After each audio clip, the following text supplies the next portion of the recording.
Podcast. This is a podcast where 3, sometimes 4 dudes gather around the old dusty mop closet and talk about whatever is on their mind. Of course, I'm Nate.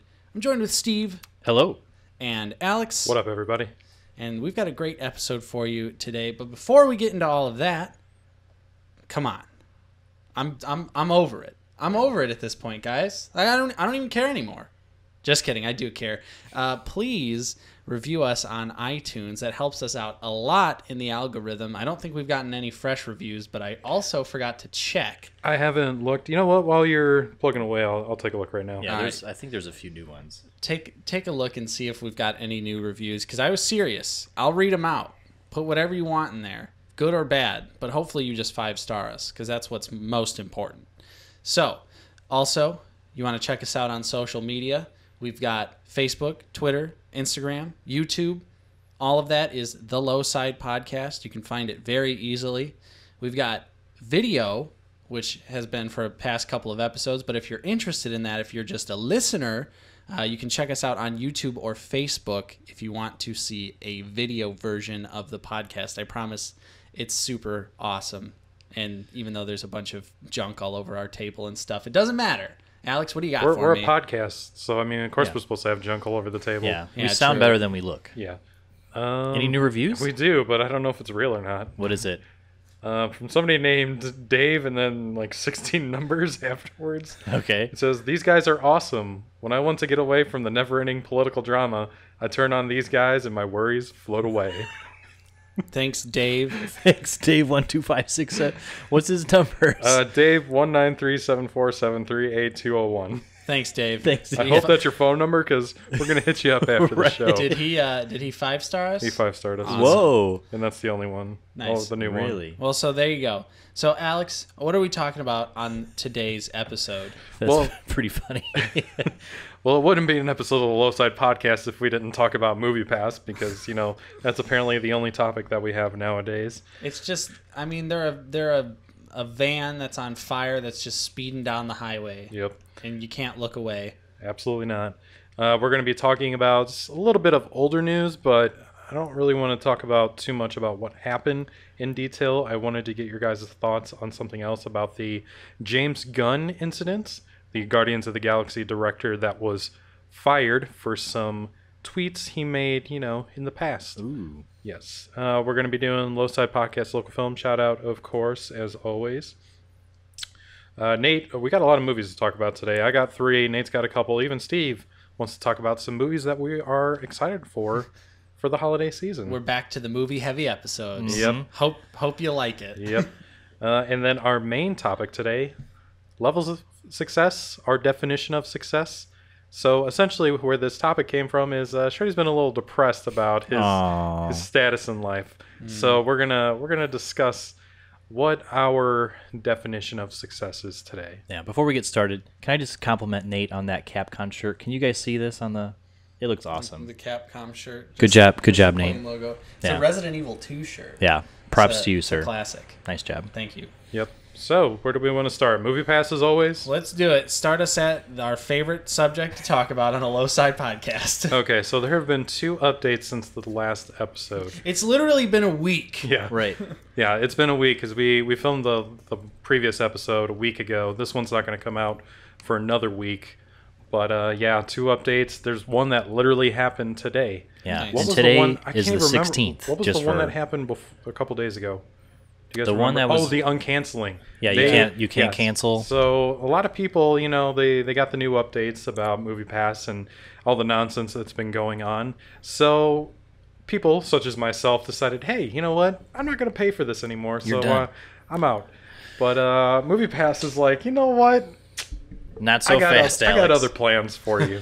And they decided that they were going to uncancel some people's plans. Luckily, I was not a victim of this. Who is affected by that? Is it the people who not- subbed in for a year, or is it the month-to-month people? Honestly, I don't know if there's any statistics out on that yet. We'll have to look into it once there's more information, but I was a month-to-month user, and I didn't have any problems with Okay. it. And then also, the people who are being affected by all this is the people with the actual card, right? It's not the Everybody's got a card. And then what if your theater does e-ticketing? Is there any difference there? Because I'm hearing that people or the theaters that do e-ticketing, they're not as affected as people or as the theater chains that use specifically just the card. I don't know So, about that. That's an interesting. That's what I've been thought. hearing. Don't know how Okay. true it is because I don't have my MoviePass. Sure. So I'm not too sure, but Yeah, I'm not 100% sure. That's something I'll definitely have to look into. yeah. But that's an interesting thought for sure. Yeah. The other update today, the one that happened today, is that MoviePass is limiting you on what movies you can see. Not really. I don't really understand the definition of this. It seems like they're just limiting you to certain times of the day now. And then certain and movies? certain titles. Yeah. So it'd be like you only get like your pick of maybe like 10 times between like 3 movies depending on the day.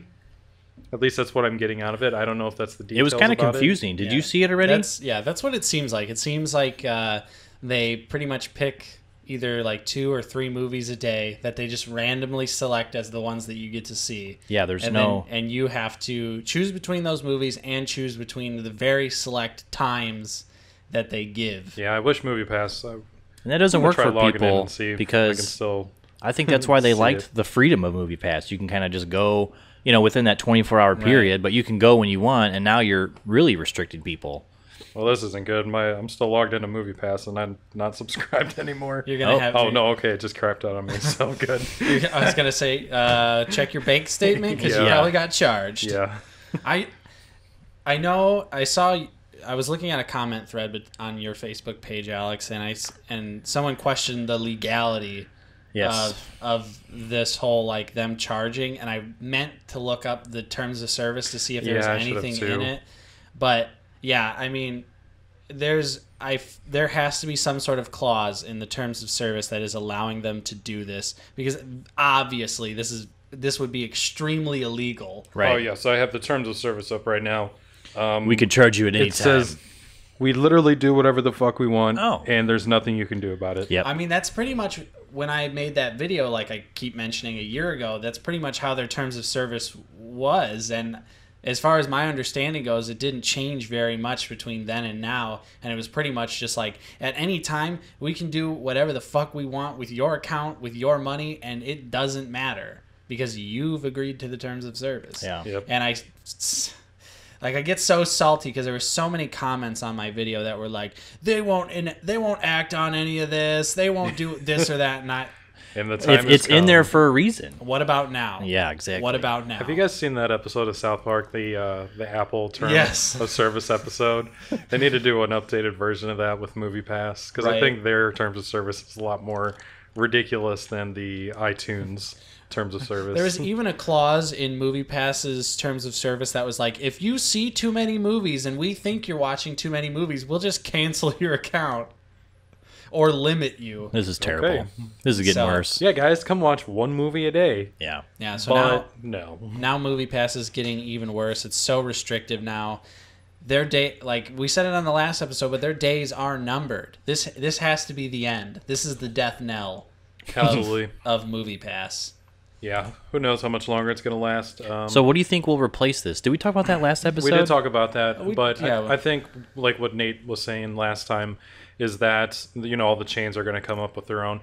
I was listening to I worked overnight last night, so I listened to a lot of podcasts while I was working, and I heard that I don't know if this is true or not, but AMC allows you to. I thought it was 3 movies a month, but somebody said it was 3 movies a week. It's a month. I was Yeah, just at an AMC I was about theater. to say 3 movies a week Yeah. that's a lot for Yeah, it was- $20. No, it's 3 movies a month.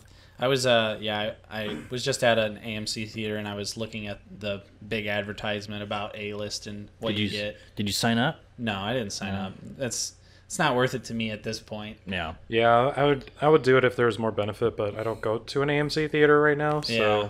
I'd prefer not to because I don't really like their chain. But So if you were a MoviePass user, Alex, you are, but you canceled. right, And if you were still subscribed, when is enough enough? Like, do you think we've already gone past that point, or do you Well, feel that's like why- there's some people who are like, they're gonna fix it. I just want to wait it out. yeah. I mean, I really want them to fix it. Like, I'm not trying to shit on them, like saying, "Oh, this is a terrible company," and I mean, it is a terrible company. They're doing terrible things, but I mean, I think if they can figure it out, then it'll be a really good service.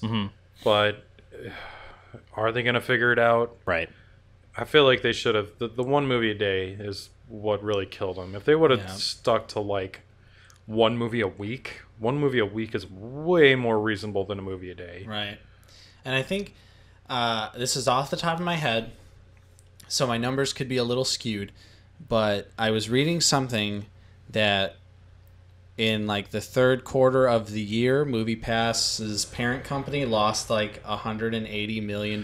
Yeah, I think I read that too. I don't think it was that much. I think it was like 120 maybe. So yeah, something like that. But that's still an absurd amount. Like for one quarter of the year, not even like, oh, that was what we lost the whole year. It's like, oh, this is one quarter and we lost this much money. Yeah.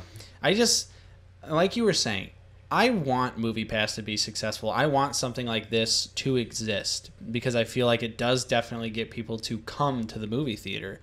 But it was just such a stupid plan from like the get-go that I just saw through the bullshit, you know? Yeah, it was one of those it's too good to be true scenarios. Yeah, and I mean, you'll get a lot of those people that were like, well, I had it for a year, so like I still got to use it. You know what? That's how I was advertising it to people when I was like, hey guys, like... Yeah, get it while it's good. Get it while it's good, because when this thing tanks, it's gonna tank. Yeah. Right, and here we are. I think we're in the tanking... well, yeah. Definitely the downward spiral. The apocalypse, the MoviePass apocalypse is upon us. But I feel like even people being like, oh, well, it was good while it lasted, like...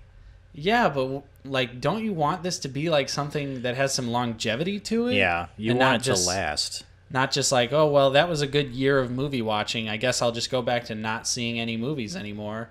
You know, I think one of the big problems that they had in the beginning is that they didn't do any testing with this. I think that, you know, they had their $40 to $50 a month plan, and you know, they had some subscribers, and then they're like, you know what? How do we get people to show up? We make it unbelievably cheap like Netflix. Instead of, you know, testing it, they just let it open to the market. You know, maybe do it with a select few, see how it goes, work out the kinks. Don't let everybody do that $10 a month, and then see what happens. But the fact that they just jumped into it is why they're having so many issues at this moment. Yeah, I don't like when we had. I just remember when it was, you know, $40 or whatever it was, like you would see maybe one or two people every other month that would bring in their I didn't see it as often as I do now, but I think you're right. I think that's probably a way better way to approach it, is to kind of incrementally lower the price without hurting your business model, you know, but still being profitable and still providing a service, you know, like that moviegoers like and enjoy, you know what I mean? So that makes way more sense than just, we're diving into $10, you know, see you later. Yep. So I think it's safe to say MoviePass is done for. We said it last episode, but, you know, just say it again. Yeah, you know, we're just going to have updates every week now. Yeah, and of course, you know, stay tuned if you like hearing the ever-going MoviePass debacle. Yeah. Right. Maybe we should just make a video just about the steady decline. Like, we could probably do like a supercut of everything that we've talked about. It would be its own podcast. I was just going to say, people who are into politics and don't like Trump, like MoviePass is the Trump. Yeah, MoviePass is the Trump of the movie world right now. It's just, there's always something to talk about every week. Yep. So, yeah, that's MoviePass this week. Alex, what's our next topic? So the next topic is the James Gunn incident. Nice. So to give you the TLDR on this, basically, James Gunn was fired for some things that he said on Twitter. What did he say? Because I have no idea. He made some jokes about, I've heard them too, but it's just some real distasteful things. Yeah. He was just trying to be like edgy. And were they racist remarks? Were they? No. It was a lot of like rape, rape and pedophilia jokes. Okay. Stuff like that. Like, of course, those jokes are obviously in bad taste. But right. Okay. Yeah, he was just trying to be edgy. Yeah. Trying to stand out, I guess. Because I don't think James Gunn was real popular back then. Well, yeah, and that's what I guess let's just keep going, because then I'm just going to unload. I'm going to dump all my thoughts off. So, Alex, just keep explaining the situation. So, the thing I wanted to talk about is mostly, Nate can say what he's got to say afterwards, but one of the things that I found really interesting is that Roseanne Barr was really pissed off about all this let's get James Gunn back to Guardians support, since they kind of have similar issues, which I kind of agree with, but not really at the same time. Nope. Like, I'm just... Yeah, you both said something stupid, but he was trying to be... Shocking and funny. Like, he was purposely doing it, and you were just completely ignorant, right? If that makes sense. Being ignorant, being borderline racist, and she said that whole like apology freak out video, which I don't think helped her case at all. No, because I was just like, you definitely seem like you're unhinged. Yeah, and it's like, yeah, there's a big difference. Like, he was being stupid and edgy, and that was a long time ago. Those tweets were from like 2010. Yeah, long time ago, and she's just openly being racist, like calling someone who is African American, saying that they look like they're from Planet of the Apes. Yeah, that's pretty racist, man. Like, and honestly, like, because have you guys kept up with this scenario a little bit? I've kept up with the James Gunn stuff, but Roseanne, I was just like, I don't give a fuck. Like, I don't know if I believe her completely that she didn't know that this woman was black. Right. However, if you're going to compare somebody to an ape, which is usually a racist thing, right? Wouldn't you want to like fact check to make sure? Yeah. You can't just really. It's judging a book by its cover. Yeah, like, people don't fact check. Assumed they don't care that this person was white. I mean, while that's fair, you probably should have done your research on that before you made a joke like that. Right. You should know as an adult that it's not a good look, especially her. She's older. She's probably living through a lot of, racial tensions. Especially with her show being so pro-Trump. Right. Most people associate Trump as just racist, Mm-hmm. So if you're trying to change that narrative, this kind of thing doesn't help. Yeah, and then her, apology or explanation where she still... I thought the bitch was right. white. Like, I was like, you just called this woman a bitch now. Like, what the hell is wrong with you? Digging your own grave there with all the comments coming through. Like, you could have just been super apologetic and been like, hey, that was messed up of me. But no, she had to scream and bang her fists like a child. Yeah. And like I was saying, the thing with James Gunn is, like, people who are shocked by these tweets, I'm just like, guys, watch a movie sometime. Like, if you've seen any of James Gunn's other movies that aren't Guardians of the Galaxy, his edgy jokes like this are not really all that surprising. His movies beforehand were really disgusting, really gross, had a lot of like really edgy humor in it. So to me, when I saw all of these, I was like, yeah, these jokes suck. They're not funny. They're completely distasteful, but that's who he was. Yeah. And he's clearly changed, and he's apologized for these tweets in the past as well, before apologizing again. So it's like people already tried to expose him once, and he was like, yeah, I'm a different person now, which I totally agree with. Holy smokes. Holy crap. All right, I guess technical difficulties. Yeah. Take a little pause here. Well, you can keep going. All right. Well, so that's just... like, that's the thing to me, is like, she was openly, like, it's not like these were old tweets of hers, or like they were that old as far as I remember, and his were from almost 10 years ago. And yeah, that's just, I don't know. I don't think you can compare edgy jokes and being actually racist. Like, that's not the same to me. Right. And I don't understand why she's so angry. And it just proves that she has no idea. She's just absolutely clueless to anything around her. Like, she's just tone deaf, ignorant. Yeah, according to The Verge, 7 hours ago, Alex, Disney confirms it won't rehire James Gunn. I did see that. Well, yeah, because if they rehire him, he could sue the ever-living shit out of them for falsely firing him. Yeah, I was going to say wrongful termination. Like, he could have a case. So my question that I wanted to ask you guys was, do you think what do you think the difference is between these two scenarios, and do you think that, not necessarily just Hollywood, but just being fired for something that you said that long ago? And this was, 8 years ago? Something like that. Yeah. They were old tweets. I don't think that anything from, like, I don't know, because, like, sometimes if it's, like, Like, people change. Right. That's my big thing is, like, you can literally change your entire personality overnight if you really tried hard enough. Like, if there was things in your life that you wanted to cut out, like, you can do that. And that's, like, what being a human is like, is you don't have to be the same person you were. You can be anyone you want to be. And, like, I mean, I'm sure all of us here have said some edgy stuff or some offensive stuff in the past that we would never say now.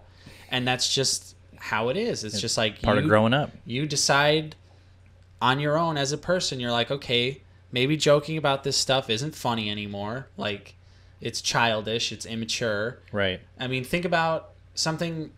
An example that I'll use is like calling something gay.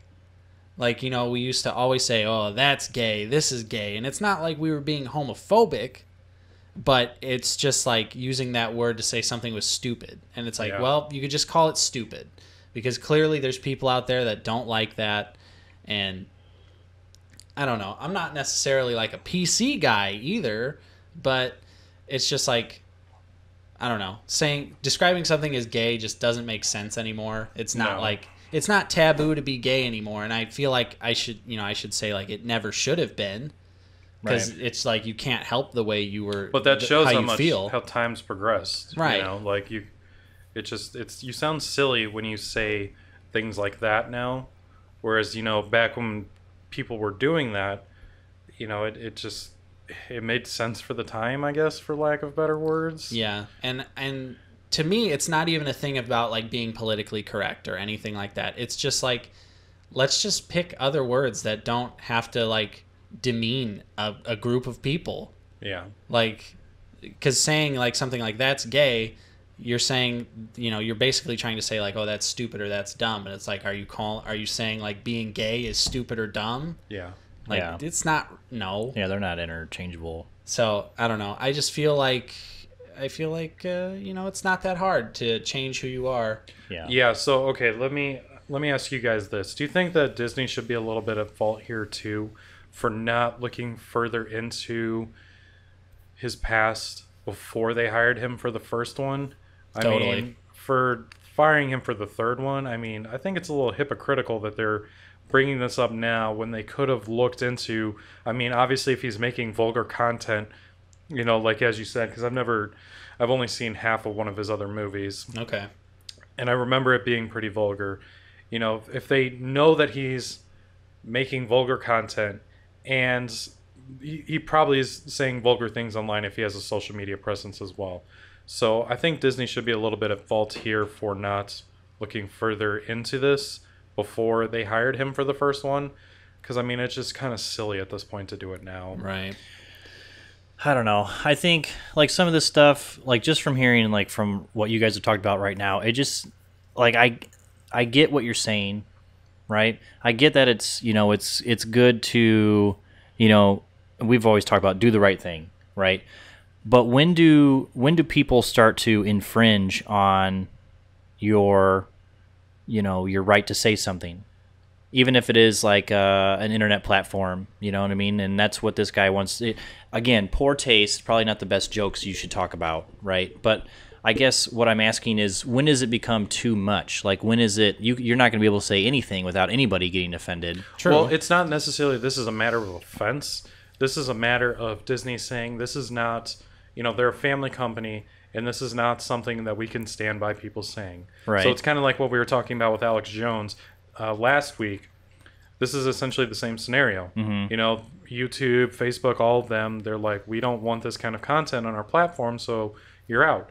And that's essentially what Disney is doing too. So I don't know if it's a matter of people getting offended necessarily. So this person dug up these tweets to call him out 8 years ago? Yeah, some reporter or something like that. You know, because that's what people do. They don't have anything better. And that's what I'm saying. Like, you know, like Nate said, if you've grown and matured from 8 years ago till now, you know, how is that? Right. You know, how is that relevant to today?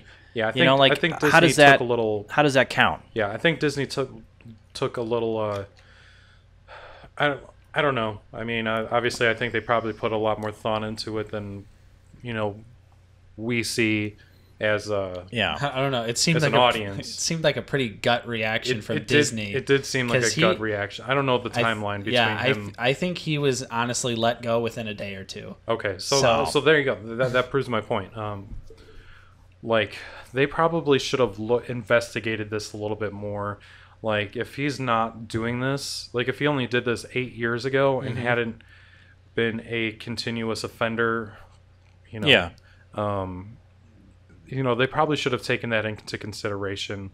At least issue an apology or something like that. Not just be like, well, he said something stupid 8 years ago. Especially with all the racist content that Disney's put out. I know. They're not exactly... Right.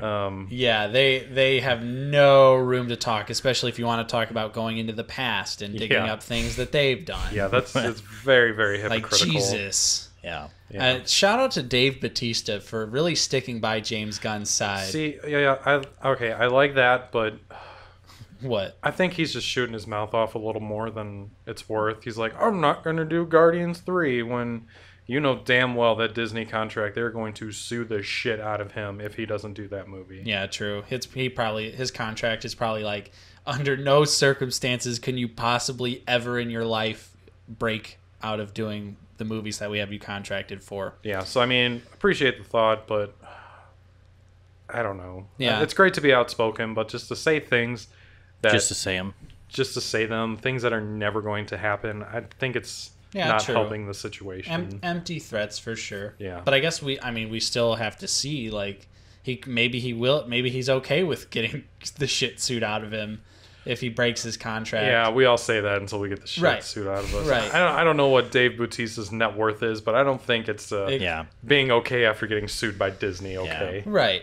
Because, you know, probably 99.9% of people on planet Earth could not survive getting sued by Disney, but Disney couldn't even survive by getting sued by Disney. Well, I guess what I want to... What is this? What the hell? I just appreciate him standing up for what he believes in. Even if it is most likely an empty threat, because the other cast members also were like, yeah, hey, this sucks, but they didn't really. They were like, you know, what, like, we can't do anything about it. Yeah.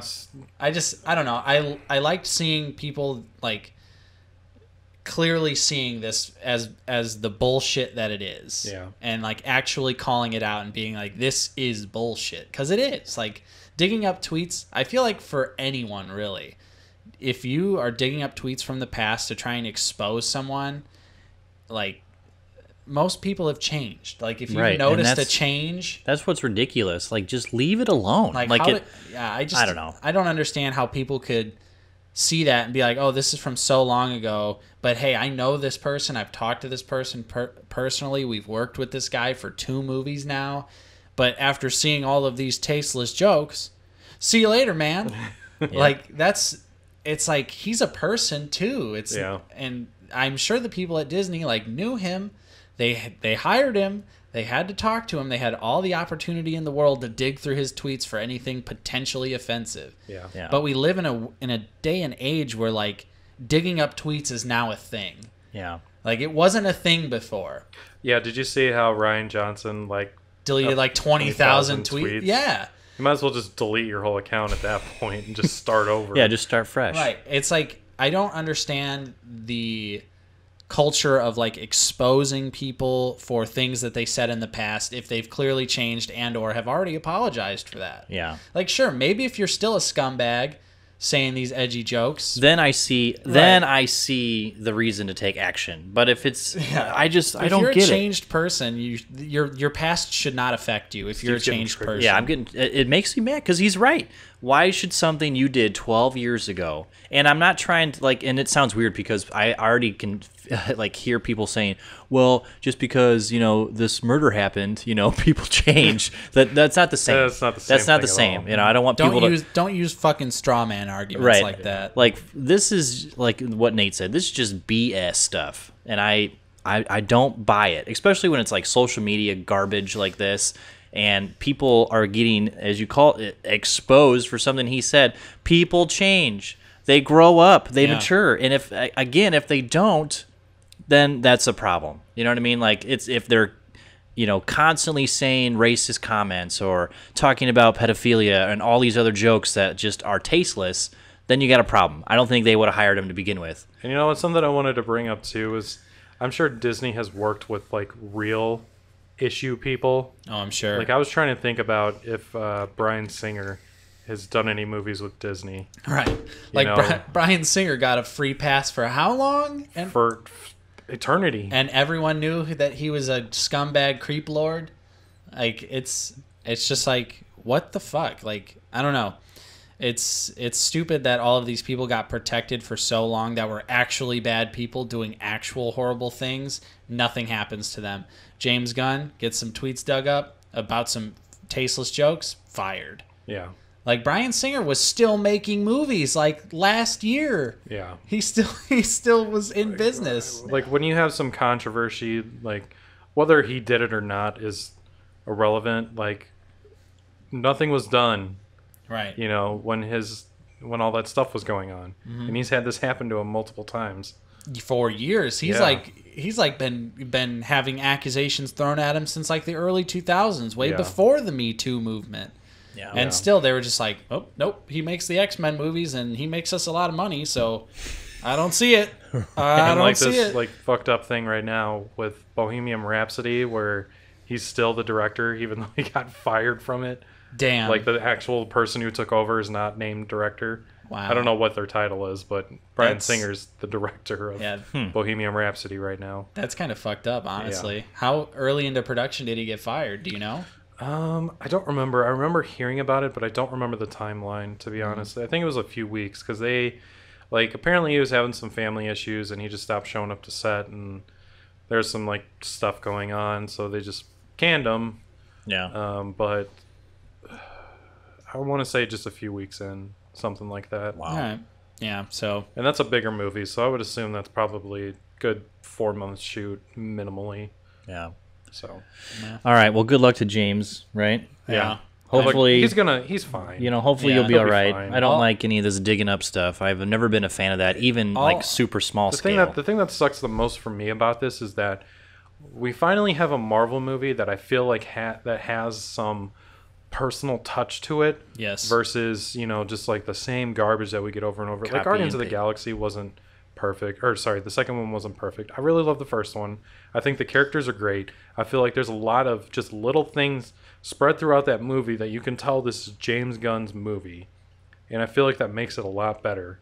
And now we're not going to be able to close that out. Yeah. And it's funny that you mentioned Guardians 2 because I'll just straight up say it. I think Guardians 2 is the superior out of the two. Oh, really? I've never had an emotional connection to a Marvel movie, but that movie just hit me like a ton of fucking bricks. Yeah, man. I actually watched that movie twice. Yeah. Which I never do with a Marvel movie. And I actually liked it more the second time than I did the first time, which is very rare. I don't know. There's just a lot of I know Steve could probably relate. I don't know. Did you see Guardians 2, Steve? No, I skipped it. Actually, what? It's the one with Kurt Russell. Yeah. Yes, and his dad and all that stuff. Yeah, okay, I saw it. But it's very vague in my mind. Right. Yeah, that for me, I lost my dad. And that, all of that shit, I was just like, ooh, this is hitting me in some real nerves. So at the end of the movie, when spoiler alert, everyone, you've had so many years to see this movie, I don't care. When Yondu dies, I was legitimately crying in the theater. I was just shit. Why am I crying during a Marvel movie about a may not be your father, but I'll always be your daddy boy. Dude, seriously. And then I got your daddy boy. And then I bought the Blu-ray and I watched it at home. Same thing happens. I'm sitting there in the basement. I'm just crying to myself shit. Why is this happening? I love you, Dad. But can we talk about how every Walking Dead character that's been killed off has just gone off to do so much better things since that show? Imagine that. Poor Andrew Lincoln. Well, he's dipping now. Yeah, so he's I wonder if that's his thing. I'm so tired of this. I just got to do something else. Norman Reedus is "Who boy? This is the best thing I ever done did." Shit, Blade 2? Whew, now I'm into Walking Dead. Making tons of money. Yeah. It's The Walking Dead. such a shit show Oh, ever boy. since season 2. But that's a story for a different time. That's a different part. Do you guys have any more thoughts about this? I was gonna say let's wrap this part up so we can just, move on I to just the want to next. say that James Gunn, all he really has to do is return to his like horror roots, and he'll be fine. Oh man, I forgot. I have seen a James Gunn movie. Slither. Yeah, I love and Slither. Think about how disgusting and gross and crazy that movie is. To our listeners and our viewers out there, watch a trailer for a movie called Tromeo and Juliet, and it's directed by James Gunn. And all of your answers, all of your questions Right. will be answered by watching just the trailer for Tromeo and Juliet, because he used to work for Troma. What's Trauma? Like they made the Toxic Avenger movies. You know about those? Sort of. They're just like super vulgar, low budget garbage. That I mean, they have a huge fan base, and I totally respect the independent film process behind it. But yeah, Go check it out. Yeah, go watch a trailer. Alex, where are we gonna go now? Let's do the shout out. All right, Shout out. Before we get to our last two topics. All right, so the local. Jesus, man, I can't talk today. The Low Side Podcast local film plug. It's a mouthful. It's a mouthful. The LSP LFP. Oh boy, It's a lot easier for me to say. that's actually pretty cool. Yeah, I like that. I think of things sometimes. Mr. Hollywood. Yeah. All right, so anyway, the local film plug. I am a local filmmaker, as you guys probably have figured out by now, since I don't shut up about it, and these guys don't stop giving me shit about it. Cashing out in theaters at some point. Yeah, at some point. Oh, Steve and I were talking about this. We're just going to cancel the movie. Yeah. All right. Boom. He said it's not coming out. Yeah. So anyway, so I know what it's like to not have anybody give a shit about your films. YouTube channel, short films, feature films, web series. We can relate. We can relate. So what I will do is I will plug your film or project or whatever it is. The way you do this is I have an online submission form, basically just with some basic information such as the title, director, actors, etc., YouTube links, so I can put it in the description, tell people about it. And I think at some point maybe I should put some clips in there too. What do you guys think?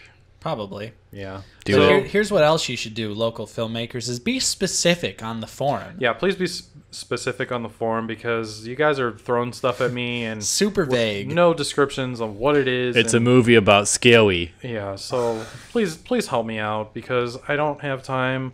Like I want to do this service to people, but you have to understand is I've done, how many of these do you think I've done by now? Like 20 or 30? Mm-hmm. We started this pretty early on. Yeah, so I've done about 20 of these, give or take. And, that's going to keep adding up. That's a lot of movies. So I want to be able to keep doing this, but if it becomes too much work, then whoops. Help out Sredy, will you? Hashtag help out Sredy. Help us help you. Yes. All right. So first up, I have a short film. Was it a short film? Yeah, short film titled Faces 2. I hope this is not just the sequel. A do sequel. you guys remember that movie? Face Off? Oh man, what movie was it? Yeah. Face Off? No. It was this movie where they just wanted to. They were talking about just skipping, making the first one and just making the sequel because everybody goes to the sequel. I can't remember. Yeah, Star what that Wars. was. They do that. No. Like somebody was like spoofing on it in a movie. But anyway, this movie is directed by Johnny Lange out of Chicago. Ooh. It stars Elise Dawson. It is a short thriller at 14 minutes. It's about Sarah, who wants to be an actor, but when she gets the role of her dreams, the director has something else in store for her. I watched about half of this. It's very artsy. I think it was in black and white, if I remember. Pretty neat. The full movie, I will have a link in the description. We also have a Vimeo channel for Lost Child Films. I'm going to guess that is Johnny's Vimeo page, his personal Vimeo page. And an interesting fact is at the end of 2017, he challenged himself to make a film once a month, and this is the 9th since October of 2017. Sweet. Wow. What'd you say his name was? Johnny Cage? Johnny Lange. Oh, Lange. Johnny Cage. I was going to say Nate. We're going to watch this. Lange or Lange. I'm going to guess Lange. I was, yeah. All right. So next up, we have a film titled Normal People. This is directed by Roberto Espinosa out of Aurora, Illinois. It stars it stars Mark Mullen and Zoe Cahigas, if I'm saying that correctly. It is a short drama at 14 minutes, and it's about a young man and woman, both with autism, sit down and get to know each other before a date. The full movie is at meteorites/ent.com. I'll provide a link in the description so you guys don't have to write that down. I'll have a link. I think they gave me a YouTube link as well as their website. An interesting fact about this is that this film is meant to be a more personal look at people with autism in hopes to accomplish teaching more people about it. I actually watched the majority of this. It's sweet. It's real simple, just, two people having a conversation. But yeah, it was really interesting to see that perspective from them. Yeah, it reminds me of that. I forgot what that show is, and you guys may know what I'm talking about. But they pretty much, it's like a show that follows and highlights 3 different people who have autism, and it's kind of like a day in the life, and each episode is a different part of their day or their week or whatever. But one of the episodes, I forgot what the boy's name is, but he meets another girl. Through this like club that he goes to every week, and then he meets an autistic girl, and they kind of like hit it off, and they actually and that's kind of what that show what this reminds me of is that, and it was super like eye-opening, and cool to see that happen, because I don't have anyone in my family who has that, at least, and I don't work with anyone like that, so it's just kind of cool to learn about that situation, for how they go through that situation, and kind of just adapt to it or go through it and experience it. It's cool. Yeah, absolutely. I'm not sure what you're talking about. So I forgot what the show. It's like on A&E or something. Okay. I don't know. We'll have to figure it out. I don't watch TV. I'm sorry. Yeah. I don't watch cable TV. Normie alert. Cable TV. Yeah. Normie Stuff alert. where I have to sit down at the same time every week. Nope. Yeah. I've MoviePass. I've become very fond of my DVR. Yeah, MoviePass should take note. Beautiful thing. Let them watch what they want. Yeah, let them watch what they want. All right, and last up, I have a web series titled Confessions of a Superhero. Interesting enough, this is not a local film. Well, local to us, because it's actually out of San Francisco. Heyo. I have no idea, but I mean... Hey, shout out to the West Coast. Yeah, shout out to the West Coast. West Coast, best coast. Yeah. All right, so we have 2 directors here. We have Scott Sawitz and Mike Noyes. Sorry, guys. Again, you're the worst. I have to apologize for chopping up people's names, but I don't feel bad, because if you see my name, you're not going to get it right either. Start including like a dictionary.com thing where it has like the everything like spelt out. So I really should, but I'm not. Again, Smith. You know what, guys? Here, I'm going to say this. If you see a relatively complex name and you want to just put in there, like I will sometimes just break out my name, and it's the people still fucking, man. All right, I'm about to rant about something before I get into this. Here we go. So for my college graduation, they ask you to, they give you like a card. So when you go up to the podium and they read your name off, you just hand them this card, and they see your name, and then they'll just read off your name. But if you have a complicated name, they ask you to like break it up, to pronounce it correctly. Yeah. So I did it very specific. And I don't care about doxing myself because my name's out there, so whatever. Shred, like shred. Yeah. Getting shredded. Right. Nose, like your fucking nose that's on your face. And then lack of pronouncing my fucking name right. And they still fucked it up. How'd they say it? You remember? I don't remember. It's always different every time, so I can never remember. Yeah. But I don't understand. Like, 3 words that you see in everyday life, and you still don't say it correctly. Yeah, it's like when you see your name like on a piece of paper, you're like, oh shit, but then when you explain it, you're like, oh, that your last name's like really simple to pronounce. Yeah, so like I even broke it. I put shred hyphen nose hyphen lack. You should have gave him 3 different cards. So shred, nose, lack. I should have. I really should. Maybe a little pop-up book with some little nice things on it. Yeah. All right, so back to the Scott and Mike.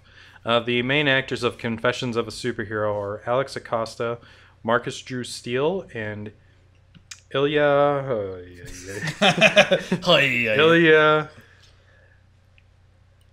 Guy Shred nose lack. Come on, you got Guy this. Dorov. I'm really sorry, guys. I mean that. I do feel bad from the bottom of my heart. Like I said, it's like a superhero drama comedy web series. I don't know how many episodes that they have. I think it's a continuing series right now, so it's on YouTube. I checked it out, one of the episodes before this. So I'll provide a link for it's the trailer for the series, but you can go to these guys' website, drunkjusticeproductions.com, and if you just go to their YouTube channel as well, all their episodes are on there. They're specifically labeled Confessions of a Superhero, but the interesting fact about this is that it was crowdfunded, filmed, and released in less than a calendar year. Oh, wow. Nice. So, good for them. Hats off to you guys. Good job, guys. Good job crowdfunding. I looked at their crowdfunding campaign, and pretty good. They didn't raise. They raised a lot of money, but I mean, not a ton of money. If that makes sense. Like 5 digits. Yeah. 5 digits is pretty good. Good. All right, and last but not least, it wouldn't be a plug if I didn't plug my own thing. So, Cashing Out, directed by yours truly. Cashing Out is a crime drama about an aspiring poker player who gets mixed up in robbing his fellow gamblers while also trying to follow his passion for the game. This summer, 2019, this winter, this spring, sometime at some point, some year. Yeah. What's the most recent updated status for us? What do you got? I got nothing. Nothing is there's no change. I'm supposed to. I've been trying to. Both of my collaborators are super busy because we talked and you said you were on music. Sound. Yeah. So I'm supposed to meet up with my sound person. We're supposed to meet up hopefully next week to talk about it. My colorist is apparently in London right now. I texted him. And you want to do it for him? He hasn't got back to me. Yeah, we'll finish it for you. I know presets. I got crayons. All right, yeah, let's just do this in crayon. Yeah. Is this on film? Yeah, so... All right, so here's the thing. I'm gonna break this down to you because I've been thinking about this a lot lately. Break it down. If this thing isn't finished by October, I'm not gonna show it. I'm not gonna be able to show it until January. Really? Yeah. Shit. Well, I mean, like at holidays and all at that. the theater, like you can't show local films. You can't rent out theaters in November and December. So I'm gonna have to wait until January. Well, you better hurry, dude. I'm trying, man. I'm trying. Johnny was your average poker player. Because I have some festivals I'd like to try and meet. Funny Like enough, cons? the same festivals that I was trying to freaking submit to this time last year too, but we still weren't done. Nice. So You'll get just there. shop adopt around, bro. Or can you? you know what? I actually submitted it to a festival yesterday. I'm gonna try to figure out something with it just to get something going. I wasn't in case cashing out takes a little bit longer than I thought. Yeah. Wasn't sure if there was like some contract or something like 48 hours like had some sort of just rights. with making money, but I mean I could submit it to festivals. They don't care about that. They want that publicity. It's just if something comes down to money, then it gets a little bit complicated. So I might have to wait on that. Yeah, but. sweet. Well, good luck, dude. We're still pulling for you. Yeah. There's still support. And then of course the Cashing Out store. Provide a link in the description. Bit.ly Buy that / merch. Buy that merch. Cashing Out store. merch. I have we're sold out on posters right now. I mean, I could just buy more, but I'm not going to right now because they don't sell. But I still have all the T-shirts, so please represent. And yeah, It's so comfortable. Represent. guess I can plug Adopt real quick too. Check out Adopt. Check out Adopt. I It's my liked most it. watched short of all time. Check it out. What is on Adapt YouTube. about? Huh? What is Adapt about? Adoption. For those who don't Adopt's know. about adoption. Oh, okay. Adopt is the movie. Episode is about, over. Yeah. Let's go, guys. Adopt is about a father who struggles to handle the truth after finding out why his adopted son was suspended from school. It was made for the 48-hour film project in Chicago, and I won an audience award for it. So the audience liked it. I've submitted to 2 festivals so far. I'm waiting to hear back from them. Nice. Might submit to more, but I'm not trying to sink a bunch of money into it, so I'm just trying to find cheap festivals to either freebies or just like $10, $15 festivals. What about cons or canes or however you pronounce that? What do you mean? The big festival. CANNES. Oh, can? Oh, con. Okay. I'm like, Yeah. con. Okay. Yeah, you gonna submit there? I mean, I could. What do but you I'm think not the gonna get submission in. fee is like on that? Honestly, it's not as much as you would think. Oh, $5.50 more? It depends. Okay, so the way that film festivals work is that they have early submission deadlines. So I don't know whether they just don't call it the regular submission date, but they have that, and they have 4 different tiers from there. They have early bird, regular, late, and then like super late, I think. Yeah. You should have turned this in already. Yeah, pretty much. Each tier just costs more as time goes on. So once you get closer to that final deadline, it gets more expensive. For like a top tier festival like Cannes or South by Southwest or something like that, I haven't seen it go over like $200, which is a lot. It doesn't seem like a lot, but it kind of is a lot. Mm-hmm. But usually they average like $50 to $100, give or take, for the cheaper ones. So I'd like to hit those cheaper deadlines because nice. You know, I'm not trying to. More festivals I can get into, the better. You know, the better. Yeah. All right, so let's switch gears and talk about movies that are out. No offense. Yeah, no. Nate, I was about to say that's our next topic. Your thoughts on Slender Man? Well, I'm going to talk about the Meg first. Ooh, okay. Because I have a lot less to say about the Meg. Of course, the new hit Jason Statham film. It's a big pile of garbage. Very boring. What the hell is that? It's a megalodon. Damn it. Okay, so the trailers for this movie really made it seem like it was going to be leaning in to the dumb fun aspect. You have that like nice little like jazzy song in the trailer, which I liked. Yeah, and you're like, oh, this is a great trailer. This movie looks fun. It looks like it's self-aware that it's a dumb shark movie. It's totally not. Did it come out during Shark Week too, or was Shark Week the week before? I think it was like a week before. Okay, that would have been perfect. But yeah, the Meg is filled with terrible acting. I'm gonna punch it. The plot is unbelievably stupid. Basically, they find out that in Marianas Trench, which is the deepest point of the ocean on Earth, that you could go below it because the bottom is actually just gas. And below it is a bunch of prehistoric sharks and stuff. And then they get free. Surprisingly low amount of shark-related death. Like, they don't kill anyone. Like, they kill one human the whole movie. Oh. There's no gore because it's PG-13. And my favorite part is the movie is filled with so much, like expository dialogue where it's just, like, force-feeding you everything. Like, it'll be like a character, and they'll be like, now what is a megalodon? And then they have all these crazy, like, camera push-ins and making it like, what is a megalodon? And there's because they have I don't know his name, but he was very popular on Vine. I saw him. Paige Kennedy. Yeah, that is him. He is the character that goes, now what exactly is all of this? And like so many times throughout the movie. I'm gonna make a complaint really quick. Sure. Stop putting Vine stars in movies. Just give it up. They're not real actors. Especially movies like that. Yeah. Like, I understand if they were, like, talented, but we're getting, like, the untalented Vine stars in movies. Yeah. Rant over. Continue. But my main complaint with this movie is that it is so obviously made for the international box office, mainly China, that it's honestly hilarious and insulting. Because the dialogue is super simple throughout the movie. Like, so simple to where you're like, okay, they are honestly treating the audience like you are dumb as a box of rocks. Like, you have no intelligence. You cannot think for yourself. You need everything spilled out for you. And the final act of the movie, guess where it takes place, Alex? China.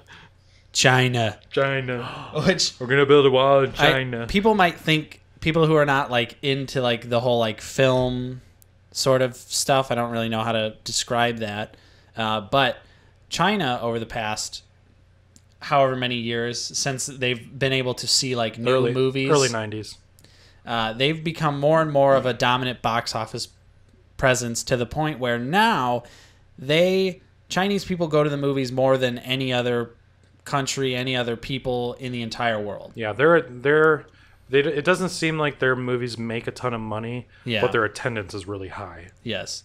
But so a lot of studios now rely on making really simplistic, easy to follow movies that also just so happen to have an ending sequence that takes place in China, so that, you know, the Chinese people are very excited to see the movie. They'll go see it and they can understand it because it's not like super complex.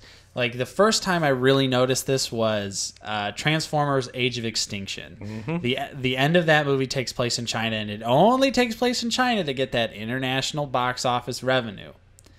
And it's like, it just sucks, man. It just sucks because all these movies are just so stupid, and it's just so cynical, and you can see it. Like right out of the gate, you're just like, oh, I get it. This movie is not made for me, which is fine, but I don't know. I just feel America doesn't care though, because that movie did not tank like I thought it was going to. Yeah, it didn't. It just kept hanging around. We all around. thought it was going to tank, and it did pretty well. But it's a big, shitty, dumb movie. The actors all look like they're painfully bored. They're like, you could just, to me, it was like the director or someone was behind the camera just dangling a paycheck. They're just like, hey guys, what is a megalodon? Don't forget about this. I got you $1. I love China. It's so bad. Like, you have Rainn Wilson in that movie, who is a very funny person, and he cracks, Was he not funny? He cracks almost no jokes in the movie. That's not good. Yeah. Like, the movie was oddly serious. And I was like, what is this? It's a megalodon. Yeah, it's, I don't know. I was hoping for, like, over-the-top, crazy, like, Jason Statham punching sharks in the face. And that's what I would have paid to see that. That's not really what it is. Paid to see that.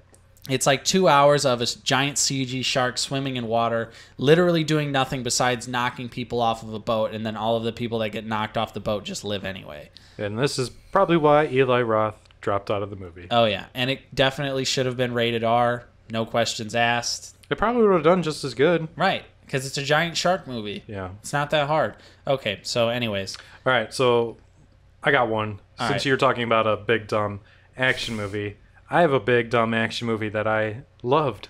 No. And that's Mission Impossible Fallout. Nice. I adored this movie. And I know why. Because there was one time I caught him watching B-roll footage. I watched that for video hours. Twice. For Steve. hours. You were watching. It was all... Of what? The whole Mission Impossible. Like the behind-the-scenes footage of Yeah, Mission he was watching Impossible. B-roll stuff. It was cool. I love Mission Impossible. I feel like the B-roll was way more entertaining than the movie. But you haven't seen the movie. Yeah. Right. So, Alex, you want to give your thoughts? Because I've got Yeah. a mildly different opinion than you. Okay. I'm a sucker for practical effects. Yep. Tom Cruise is Killing it. insane. He's killing it. He's I think he's kind of chilling behind the scenes, with his craziness. He's just, focusing on just being crazy in front of the camera. Yep. Which I definitely respect. I think it's working out a lot better for him. Oh yeah, I used to loathe any time there was a Tom Cruise movie coming out, and now I just want him to be in everything. This is wonderful. I'm just going to watch his B-roll footage. Yeah, There's so many. It's like you get so many classic Tom Cruise hallmarks in this movie, like Tom Cruise running. the fucking running scenes. It was so long. It was such a long scene in Mission Impossible Fallout. I was like, oh my god, they are really going for it this time. They have a quota to meet on how long he can run. Yeah, Like the minimal amount. he seriously. I feel like there is at least like a 3 to 5 minute unbroken single shot scene in Mission Impossible Fallout of him just sprinting. And it's insane. But yeah, Okay, I'm sorry, Alex. So what's your different opinion? I thought it was fine. I think I'm just a little burnt out on Mission Impossible. I think ever since I I have only seen this one and the last one. Okay. So it's still pretty fresh to me right now. I'm a huge Mission Impossible fan. I think Rogue Nation is the best Mission Impossible movie still. But I've been watching them all since I was a little kid. 1 and 2 when I was younger, like some of my favorite movies. And then 3 onward, I just thought they progressively got better and better. And just the stakes kept getting higher in every single movie. The stunts were getting crazier and crazier. And then when this movie rolled around, it just kind of felt more of the same to me. Okay. And I could probably see that if you've already seen it 6 times. Yeah, and I was entertained. I enjoyed it. I had fun, but I was just kind of like, all right, like I guess that was just another Mission Impossible movie. But I really thought that 4 and 5, Ghost Protocol and Rogue Nation, they were like, it was just like they were adding so much and like there were so many twists and turns and you were like, holy crap. So then in Mission Impossible Fallout, when you get to like the twists and turns, you're just kind of like, oh, like Henry Cavill's character. From the minute he came on screen, I was like, okay. Yeah, that's a little predictable. Like I called that one too. Yeah, but it's just it's happened so many times in in the other entries of the franchise that you're just like, oh, all right. I could fine. see that. But I did like that they had a returning villain because I think this was the first time that they actually had a villain come back from another movie because it's usually just kind of like a one and done scenario. Sure. So I liked that there was some continuity, although he didn't really have much to do in the movie. He kind of just was like, "Oh, Ethan, I'm going to make your life terrible again. I failed the last time, but this time I'll do it. Oh, wait, never mind. Still not going to do it. Just kidding. Because this is Tom. It's literally a Tom Cruise production. It says that in the credits."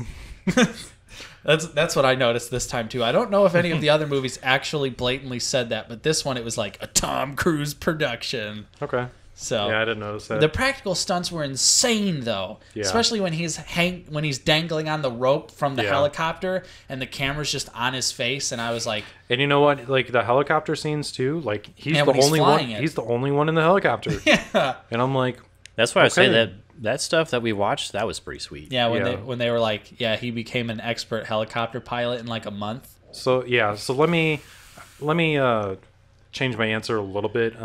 Maybe the story I didn't care about so much, but just like the movie as a whole is just good spectacle. Yeah, just fantastic. Did you watch it on IMAX? Yeah, I watched it on IMAX, and man, it was thrilling. I feel like that's a good one for the IMAX. Oh, yeah. I went GDX and also I feel like that would be a good GDX too. Nice. It was very loud, and the surround sound was actually pretty decent for the movie too.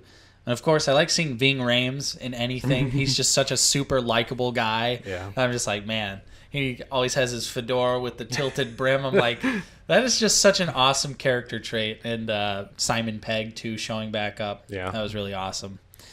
So yeah. Did you want to say anything else about Mission Impossible? Just go see the movie. It's in my top 10 for fun. Sure this year. Like I really enjoyed it. Like I can see where it gets redundant, but this is the second one I've seen, so I'm not really at that point yet. Yeah. So I guess I'll talk about Slender Man. Yes. Here, the right off the bat, the worst movie I have seen this year, straight up. I think I would rather watch Ready Player One, and that was 2 hours of torture. But at least Ready Player One was like a competent movie. Like it had a beginning and a middle and an end. Yeah, I heard this one. I actually read an article yesterday about how there are a lot of scenes that were cut from this movie. Oh, dude. So, okay. You can immediately tell that the movie was cut to shit because there is no storyline. There's nothing at all. The first 5 minutes of the movie is the only story you get, and then after that, it's just a collection of scenes with the same characters. There's absolutely like no growth. There's straight up no resolution to the movie. It just ends. I saw the ending, and it didn't seem like there was really anything. No, it just ends. It just ends. That's all it is. The very first trailer that dropped for the movie probably came out about like 7 months ago. I rewatched it.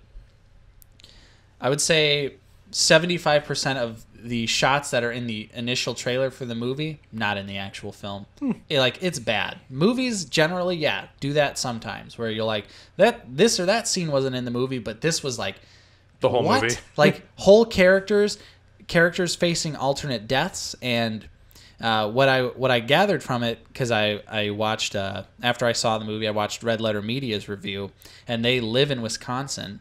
And they didn't show Slender Man around the area where those two girls stabbed the other girl. You know what? And I heard a lot of probably why some of the scenes were cut is that they got complaints from the parents about just the movie. It's coming at again. Yeah, but here's the thing. Like Slender Man's a little late. Like it's not really a popular character anymore. Like 10 years late. If they would have done this not even 10 years, like 5 or so ago, it would have been fine, I guess. But especially with this controversy that's happening around this character right now is relevant at this moment. Sure. These girls were just convicted not that long ago. Like I'd say I think it was the last 6 months or the last year. And I mean, thank Jeebus that the girl that was stabbed lived. Yeah. But I mean, I totally get that. That's like a very sensitive subject, and I honestly have some respect for the theaters in the surrounding area where it happened. We're just like, we're not going to show it. And it's obvious that plenty of parts from the movie were cut. There's one scene in the trailer where this girl has like a scalpel and she stabs herself in the face with it in the trailer. Doesn't happen at all in the movie. That character, something completely different happens to her. And it seems like they cut out a lot of like the violence against these teens. Yeah, I'm really surprised that I don't know when this movie started production, but I was very surprised when I saw that it was about 3 teenage girls. Yeah. Considering the right almost murder was with 3 teenage girls. The movie definitely comes across like straight up tone deaf. Oh yeah. And I would almost border and say it was just like it's just kind of, at one point it was probably a very tasteless movie, and then they tried to salvage it some way. Mm-hmm. But it's just a fucking train wreck. The acting is terrible. The writing is terrible. The movie was shot so fucking dark. I think the director of photography had like, he must have cataracts. And I think he needs to schedule a doctor's appointment. I saw that last, like, normally when you complain something is dark, I'm just like, yeah, Nate just can't see. Yeah, but I'm just like, blind. I was in the theater and I was watching the ending, like that last scene before they're back in the school. I was like, I can't see anything. Dude. Like, what is going on? There are so many parts in that movie. There's not a lot of jump scares, but there are a few. And the screen will be so dark that you'll hear the music sting and you just can't see anything on camera. What? Something happened? Dude, confused. like, honestly, I was sitting in the theater and it would be like, ding, and I was like, wait, what? There's nothing on screen. It was like, it's just the woods. The movie was shot so dark. It was so, I don't know. I wasn't expecting anything. Like, I thought this movie was going to be shit, and it was just worse than I could have expected. I love some of the tags for this movie. Top voted tags: boring, cringeworthy, forgettable, bad acting, overhyped, corny, and predictable. It's a classic movie where there's young teens and they're trying to sound hip and cool, but you know that the writer of the movie is like a 50-year-old dude. Yeah. And they're just like, huh, let's check out this crazy video on the net, guys. And you're just like, oh my God. Don't do it. They really should have just canceled this movie. Honestly. Because it made no money. They didn't advertise it at all. Yeah. They put out trailers on YouTube, and that's it. Yep. Like, I never saw anything on TV. Not that I watch a lot of TV, but...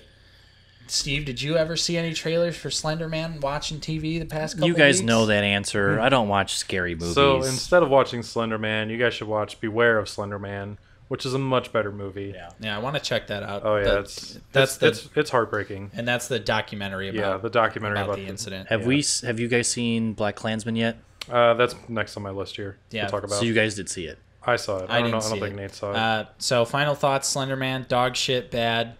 Don't see it. Literally do anything else with your time, including staring at a blank wall, watching paint dry, sleeping. All those things are better options. Alex, talk about Black Klansman, please. Yeah, because the last movie I want to talk about is something we've both seen, so that'll be a good one. Okay. So Black Klansman, the new Spike Lee joint. I really like Spike Lee. I think he's a little too angry for me sometimes, which I guess I understand. I don't know if you guys remember. He's been angry for a long time. Yeah, he's always been an angry guy. But like, did you guys remember when Django? This is going to get dug up later. Yeah, 10 years. Right? Alex, when Django Unchained came out and he was riffing on it. Yep. But hey, Spike. wait. I just confused myself. Spike Lee. Spike Lee. Yeah, not Spike Jones. Spike Lee directed the Old Boy remake, right? Yep. Yeah. Mm-hmm. So Spike Lee. I didn't forget. But like Do the Right Thing is one of my favorite movies. Like I always quote that movie with Bob. Nice. Have you guys seen that movie? No. Oh man. So there's this character, he carries around this like giant boom box and he goes into this movie is like about all this racial tension in this neighborhood, and I'm not sure what neighborhood I think it might be Brooklyn, but I'm not 100% sure, but just a neighborhood in New York. And he goes into this convenience store and these two like Asian workers are, they own the store, and he needs like these batteries for his boombox, and he's like trying to explain to the two owners like what he needs, and he's just like, I need D's, motherfucking D's. Give me 20 motherfucking D batteries. And, like Bob and I always say to each other like, D's, motherfucker, I need 20 of them. Like it's awesome. It's a fantastic movie, but like some of his movies, like he's got this, like I respect him, I respect the hell out of him, but like some of his movies are like a real tidal wave of if they're actually decent or not. But like this movie is definitely a comeback, I would say. Supposedly it's his best opening in like 10 years, maybe something like that, which I mean it didn't open huge, but I mean for a movie like this, like I expected a lot less, so I'm glad people are going to see it. But it's basically about a cop in Colorado Springs. I'm not sure where Colorado Springs is. I would assume maybe Colorado. It's just south of Denver, yeah. Okay. So a black cop, which, you know, he's already getting crap for being a black cop from, not necessarily from white people, but just from like the black community. But he basically poses as a Klansman, and then basically he does all the talking on the phone to the Klans people, and then he has Adam Driver's character go to like the actual meetings and things like that. And the movie's really good. It's definitely got a huge 70s vibe to it, just like the way the movie's put together. It's not very modern. Like, I mean, like the themes in it are super modern. Like, this is a huge anti-Trump movie just from the beginning. And it's crazy how things from like back then are starting to translate now. Like, there's this one part in the movie where do you guys know who David Duke is? It's Topher Grace's character in the movie. He's basically like I can't remember what he's called, but he's like the top dog at one point of the Klan. So he wants to get into politics, and like there's this, I can't remember exactly how the joke went, but somebody was saying like, how is it possible that somebody this racist could ever get, like, the American people would vote for, like, it is a direct hit to Trump, and it was amazing.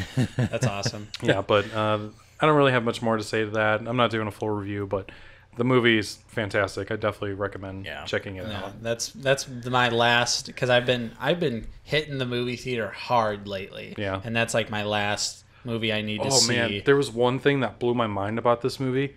The main actor in it is Denzel Washington's son. What? Damn. And I'm like, excuse me? Already? I had no idea that he had a son, for one. Wow. That was an actor. And I'm like, holy shit. Hey, I had no idea. I got my mind blown the other day. I never knew. I always have like a section of actors that I just refer to as that guy. Mm-hmm. And one of the people that I always call that guy is Colin Hanks. Oh, Tom Hanks' son. And I had no idea my entire life that dude was Tom Hanks' son. And then Wait, really? Yeah, Colin Hanks. No way. The guy from such hits as Orange County and what other movies is he in? I can't remember. Yeah, I loved Orange County when growing up. See, that one didn't blow my mind as much as he's got another son. Oh man, I think he was in Twin Peaks. Shit. That you're gonna get your mind blown, dude. Don't blow my mind again. No, I'm about to. Yeah, dude. Colin Hanks is Tom Hanks' son. Yeah. And I had you can see it. Like, if you look at it. After that, I pieced that together. I was like, oh, shit, he kind of looks exactly like Tom Hanks. You know what they should do? They should make a live-action Toy Story, and he could be Woody. Yeah. Okay, never mind. You're not going to get blown away by this. But I watched the show Shameless. Oh, okay. And there's this character. He's just kind of like a dirtbag. But I was just like looking up to see what else this dude has been in, and he's Tom Hanks' son, and I'm just like, the fuck? For some reason, I just didn't even think Tom Hanks had kids. I don't know why, but I was just like, wait, Tom Hanks has children? Yeah, they're just, all adults, so you don't really think about it right now. Yeah, he clearly had them before he was... Wow, that's super nuts. relevant. I feel like Tom Hanks is one of those guys who just doesn't, like, put his private life out there, too. Like, he stays very... You don't really hear about him in the news. Yeah, he doesn't tweet very much. Yeah, so which good for him. Yeah, Tom Hanks is one of the good ones. We don't need him to get. We don't need him to get exposed or anything like that. If Tom Hanks is like in the he could be the leader of the Illuminati, and I would just be okay with that. You'd be like, you know what, I like him. Yeah. He's fine. He's a great actor. Yeah. So, where are we going to now, boys? So the last movie that I wanted to talk about with you. Oh, nice. I think you know where I'm going with this. Maybe. I don't know. It has to do with friends and then not having friends and computers. Oh. Unfriended Dark Web. Oh, you saw it? Yes, I saw it. Man, I've been waiting to talk to you about this movie. God, yes. Amazing. Yes. It's the best movie of the year. I'll say that For much. real? You thought so? No. You didn't like it? No, I thought it was bad. Dang. I loved it. I thought it was cringy as hell. Oh, no. I loved it. But I loved it because it was so bad. Okay. So, like, I had a blast watching it. See, I cringe for different reasons because this movie is super realistic, and I think that might be I think that might be to a fault at some points. But then it's not realistic because, like, the stupid IM text message deleter where it's like, yeah, I'm not sure about how realistic that is. Or my favorite was the end when he's live streaming and he's trying to speak. And they censor his mouth. They're live blurring his mouth out. I'm like, yeah. Like, the movie tries so hard to be realistic, and then it just does dumb shit like that. Yeah, that didn't bother me so much, but like I was just like, oh god, I've read way too much about the dark web for me to feel comfortable right now. They don't even call it the dark web in the movie. They only call it the dark net.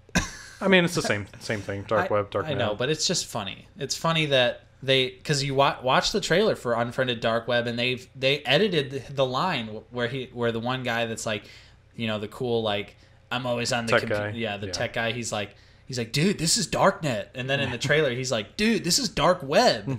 So like they went out of their way to edit it for the trailer. Interesting. And then in the movie, they're just like, it's Darknet. Okay. Interesting. Yeah, I mean, I really enjoyed it.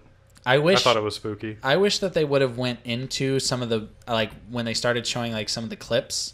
I really wish that they would have went into that, maybe showing us a little bit more, because like, yeah, the implied scenario is creepy, but like when you just open a barrel and there's just like a girl staring, I can't help but just laugh. I just think it's so goofy. Yeah. Like, obviously, if that was happening to someone, terrible real life situation, horrible. But just seeing it like in a movie, just like a guy's just like. See, when do you have any knowledge of like things that go on the dark web? Yeah, I mean, it's definitely very real and very scary. Okay, but I just heard of a lot of things that like happen in this movie, like, you know, going into like the deeperness like you want, and it kind of gave me the chills. Yeah, I definitely couldn't sleep for a couple days. I think I've scared myself more researching about the dark web than actually watching that movie, because to me, Unfriended Dark Web just kind of seemed like a 50-year-old man's idea of what the dark web is. Like,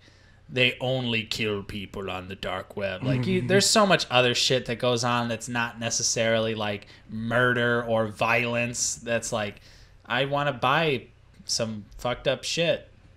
Well, you know, with the ending, they made that, like, yeah, but I think that if you were to go off into like all the different parts of it, then you're gonna get real paper thin on what, you know, like the depth of it. Right. So, I mean, and like with the ending, I don't know if you noticed like the game that was going on, but, you know, I think that really tied it all in to make it a little more focused, but that's me. Yeah. Well, I really enjoyed it. Hey, man, I'm glad you had fun watching it, because I had fun watching it, too. Yeah. Just for a very different reason. I'm like, I don't know if I want to see this, and then my girlfriend and I went out on a whim, and we both had a great time. Did you see watching the first Unfriended? Oh, yeah. I liked it, great too. movie, too. Yeah.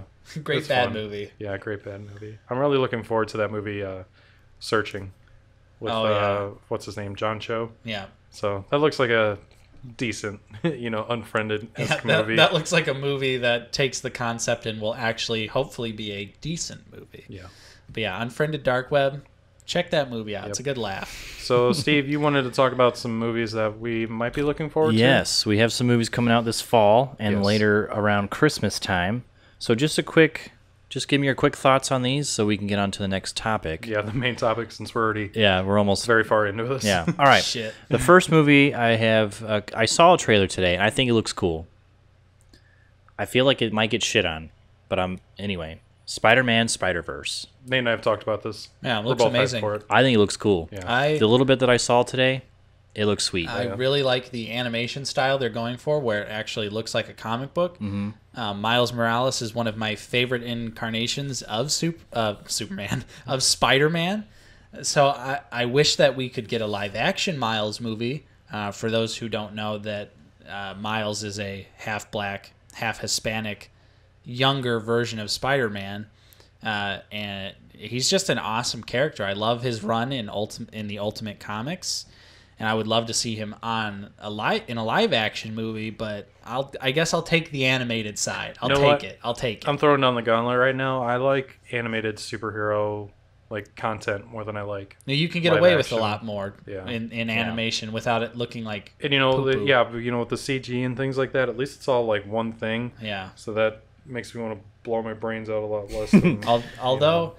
I recently picked up Infinity War on 4K, and I was watching it before I came to the podcast. The CG is just so perfectly blended in that movie, at least for the most part. Dang. So it looks good at home as well. Except for the daylight scenes, still iffy, but like the opening when it's like dark and gloomy and everything, I'm just like, man. So the floating head syndrome's still a thing? Oh yeah, floating head syndrome is that's not going to go away. No, I don't know why they can't. I feel like it would be a very easy fix. I mean, I don't know anything about visual effects, but come on. Yeah. You can turn Josh Brolin into a giant 8-foot purple man that looks very realistic, but you can't get Tony Stark's floating head to look right. Right. All right. Next movie, Aquaman. Too much? For me, yes, but I'm still going to watch it. I'll see it because I love DC Comics. I love Aquaman, and I love Jason Momoa, but that movie kind of looks like ass. What about James Wan? Oh, yeah. But, I mean, I feel like it's one of those cases where you wouldn't even know it's a James Wan movie. That's true. All right. Another Christmas movie, Bumblebee.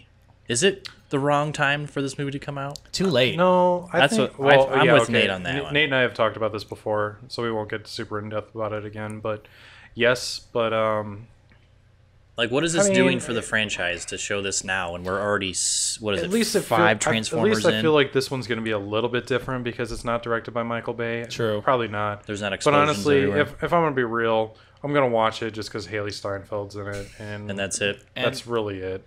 And I think what else the movie has going for it is that I think it takes place in the 80s. Yeah, something like that. So I think you're going to get a lot of nostalgic people. And, hold on, I got to check this out. I think Bumblebee, the director, has directed some Heat before. Oh, it was Kubo. Yep. Kubo and the Two Strings. And I love that movie. So, I mean, it has potential. I'm not holding my breath. But I'm also not going to see it because it's probably 2.5 hours long. You know, if the runtime is under 2 hours, maybe. You know, I might have a little bit more faith in it. Right. I don't feel like a movie like that would be super long, especially that Michael Bay is not involved. But we won't know until it actually comes out. So I'm gonna stay neutral at the moment. All right. Last but not least, Tom Hardy, Venom. Nope. I'm out. I'm staying neutral at the moment. It looks... I'm actually that weekend. I thought I was gonna rush to the theater to see it, but that's the weekend The Star Is Born comes out, so I'm gonna go see that first. The more and more of the trailers that come out, or the more I see it, I'm losing more and more interest. Like the first teaser poster, losing interest. Yeah, the first teaser poster that came out, I'm like, dude, this looks awesome. Right? Like this is gonna be cool. And now we're just like, what are you? We're Venom. And like his whole, Well, that line is great because that's straight from the comic book. Yeah, but but the way and then when it follows, I don't know, that little poster that's in the lobby, it's just like, I don't know. It's missing something. Like I'm not pulled in like other, movies. My beef with it is that they're right off the bat based it off of a shitty storyline. I'm sorry out there, comic book fans, but Venom Lethal Protector is a shitty storyline. It aged poorly. Try and read it again. It's cringy. They're making Venom quippy, and I don't understand that. Venom doesn't crack jokes like Spider-Man, and he's sitting there in the trailer going, "I'll rip your arms off, then I'll eat your face, and you will be floating down like a turd in the wind," or whatever the line of dialogue is, and I'm just like, ugh, it's so bad, cringy, man. Yeah. So, I haven't watched the new trailer. I don't like him. I heard about that line. Yeah. Like that's been a thing. Yeah. I think the costume looks great, although I don't know why they don't have the big logo on the chest because it just kind of makes it look empty in my opinion. But I mean, I'm still going to see it because I see pretty much every superhero movie and I'll probably hate it and I'll complain about it and the cycle will repeat. Right. I would say this sounds familiar. We've been down this road a few times. I am self-aware. I know. Yeah. That's it. That's all I got. I was just curious. Cool, yeah, man. See what you guys think. All right. Final topic. Ooh. Final topic. Here we go. What are you wooing? Nothing. It was just a beer thing. The way that you lined that up made it seem like. Sorry. No. We're ready. I'm ready for the last one. All right. Let's do it. So the main topic: levels of success. Yes. What do you guys define as success? So, like I said in the beginning of the podcast, Shredy's been a little down. Yeah, give a little backstory. So, I had a conversation with a friend, and basically, the conversation made me feel like, and I have this thought quite frequently, is that I'm not as far as I would like to be. Mm-hmm. I've been doing this for a long time, and I've just been thinking, like, when is where I'm at right now okay? And when should I give up? If you even should. If I even should. I have very similar feelings to you about like my YouTube channel. Not that I ever set out with the goal of making that like my career or anything like that. Can I stop you real quick? Sure. To add on to that too. I'm not just talking about just like the film stuff. I'm just talking about in general as well. All right. But just in general. Yeah. Okay.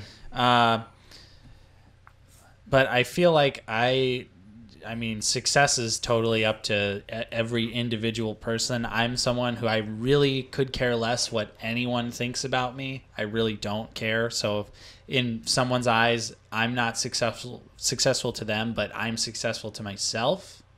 Like, I feel like then that's how I gauge it, at least. Like, am I happy where I am at the moment? Like, yeah, sure, totally. But I guess since we're not just talking about the film and online stuff, I don't know. Like, you're just meaning like, well, okay, so your career. I'm 28 years old. Mm-hmm. Damn. You know, I'm not getting any younger. You know, I only got a few years left before I die. True. You sound like Bob. Steve. Yeah, Rob. You sound like Bob. Yeah, no, Bob always says that's that a joke. That's why I said that. But you know, I'm 28 years old. You know, I still only work part time. You know, I would like to be like, I probably could. Like, okay, so I'm trying to go down this path of where I'm trying to make films and follow the dream, essentially. Right. But, you know, at some point, like, I have a girlfriend. She's not really pressuring me to, like, move out or get married or anything like that. But, you know, when, like, the thing that I've been wrapping my head around this for years is, like, when, you know, should I try something different? Right. Not necessarily giving up, but when do I need to stop what I'm doing, reevaluate, and then try something else so I can be more of an adult? Right. You know, or if I should. Steve, you're the most adult here. Yeah, you. Well, I was just going to say, like, we've mentioned it before on the podcast about, you know, like, you do you. If you're not happy with where you're at, or if you enjoy what you're doing and you're, like, older, you know, whatever that means, whatever older means, but and you're still liking what you do, like liking what you do. You're still liking what you do. Hey, everybody. Yeah, I feel like that's more important than like what Nate said, like what other people's opinions are of you, or the pressures of society. Yeah, and I was just gonna say that. I think it's more of the pressures of society versus. Alex, you got to get married soon. You're going to have some kids soon. It drives me nuts when people are You and your girlfriend have been around forever. Why haven't you proposed to your girlfriend even though it's been 8 years? Exactly. And those pressures, that's just like what Nate said. Society puts that on you. You got to break the conditioning. Yeah. So, I don't know. Do I feel like I'm successful? I would say to an extent. Like, I'm very happy with my current state.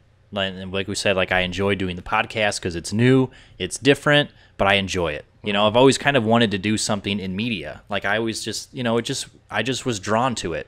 Yeah. You know, and now that I'm getting a little bit more, I got more personal stuff going on, like trying to move and all that stuff, get a new house. But the YouTube channel, even though it's very small, I enjoy it. Like, that's like my, you know, that's how I share my hobbies with people.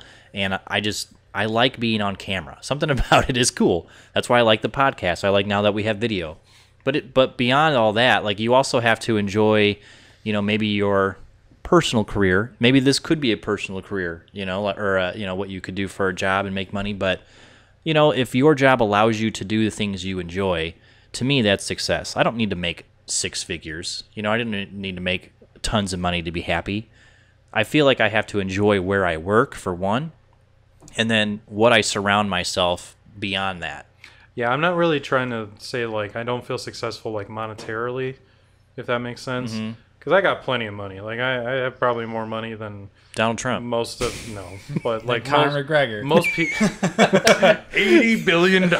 He's got a lot of money. Never forget. Yeah. But I mean, no, I mean, like, I have more money saved up than most people my age typically do. True. But, you know, like I said, I'm not on my own. Like, I'm still dependent on... How old are you? You said 28? 28. See, okay, that's when I did move out. I did move out at 2012? That's when I moved out. and I'm 33, so whatever that 5 math. years ago. Huh? 6 years? Yeah, so 5 about 28. Yeah, so about 28. And I made it a point to do that. And I'm not saying you're not, right? Because, you know, you have other priorities. You want to, I mean, you've got your films going on. You have different things that you're doing. I guess it just, you know, if you set out priorities and you reach them, you know, you reach these goals that you want to do, I feel like that's success too. You know what I mean? Like, you wanted to make the 48-hour film in 48 hours. And you wanted to turn it in. You wanted to do your thing. Like, success is really what you set for yourself. You know, it's not really what mom and dad have to say. It's not really what your friends have to say. It's what you want. You know, I feel like if you set yourself up with these goals and you achieve them, boom. You know what I mean? Like, I feel like that's good.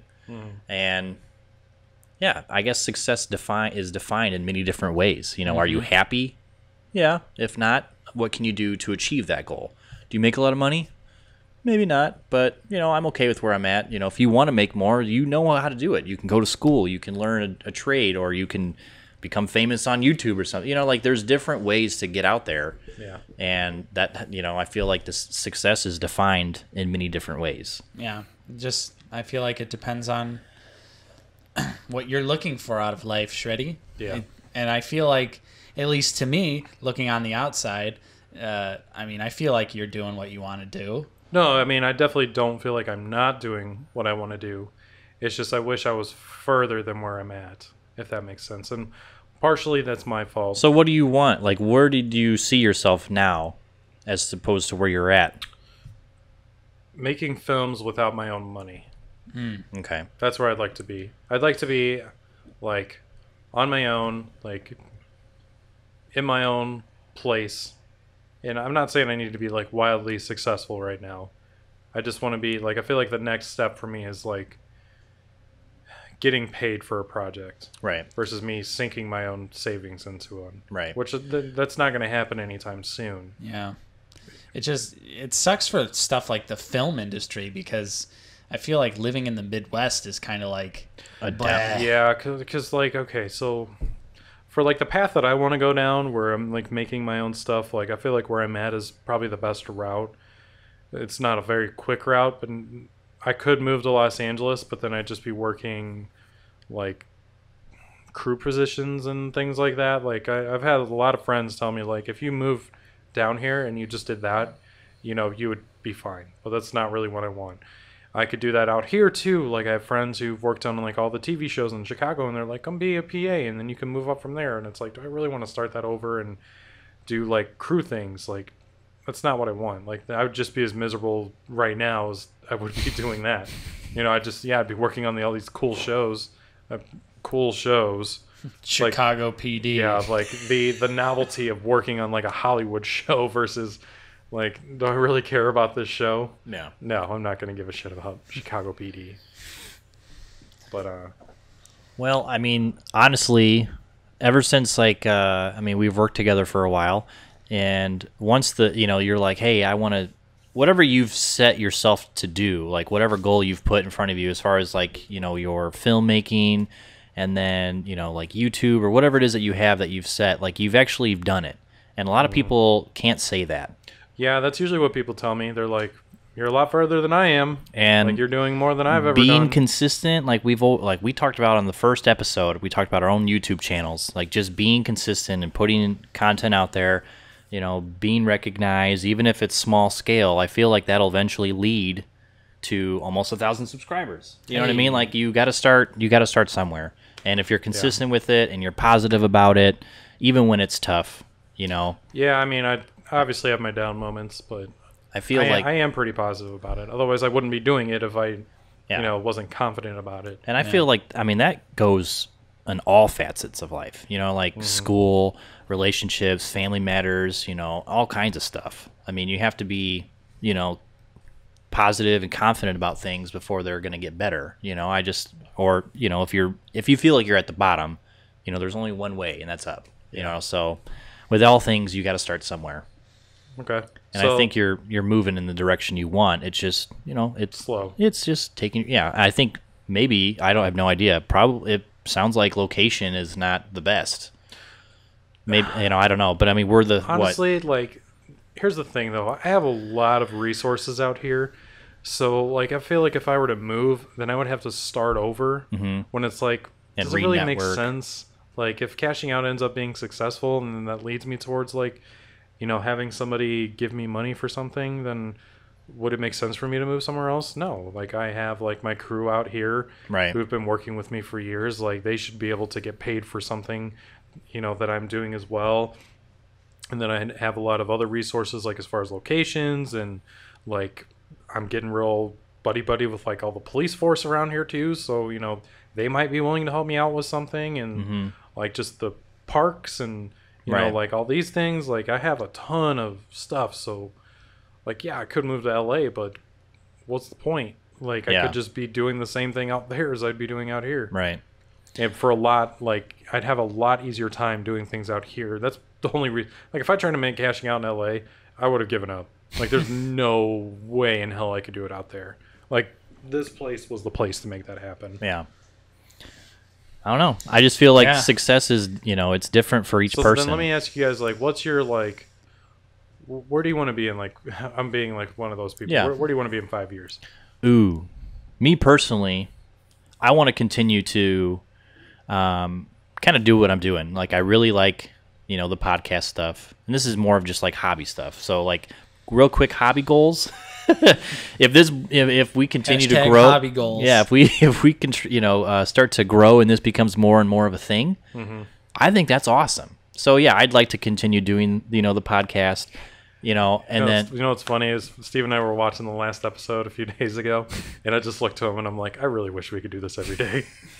Right. You know, and it's just fun. It seriously is. Yeah. But you know, as far as like personal life goes, like I want to be starting a family, you know, soon, you know, and I want, you know, I'm getting the house that I want to get. You had the fur baby. Yeah, I'm done with the fur baby. Let's get a real one in here. You know, those are personal goals. So in 5 years, I see myself with a family, you know, doing the family thing, being a dad, you know, and. So what do you see yourself like occupational wise? Like keep doing what you're doing, or do you want to look for some growth there? Yeah, I feel like that has to also be something that is part of the growth process, because as long as I've been doing what I've been doing, there's never anything wrong with wanting to do something different, no matter how good they've treated you and how, you know, how much time and effort you've given them. I don't think there's anything wrong with branching out and growing.